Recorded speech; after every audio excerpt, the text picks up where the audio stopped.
हे बघा फ्रेंड्स, मस्त सनी डे आहे, किती छान वाटतंय. आणि इथे लोक फिशिंग करतात. हे बघा, हे इथे फिशिंग करतात. आणि तुम्ही बघाल इथे कबूतर आहेत, जे आपले इंडियात जशी कबूतर असतात सेम तशी नॉर्वेमध्ये पण कबूतर असतात. हे बघा, सेम आपले इंडियासारखे कबूतर आहेत.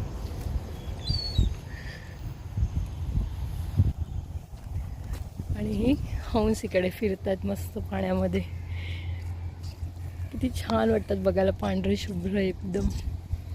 बघा, 2 जोड्या इकडे आहेत पाण्यामध्ये. आणि तिथे बदकं आहेत बघा, सगळी बदकं आहेत तिकडे. आज भरपूर बोटी आहेत इथे. आज सनी आहे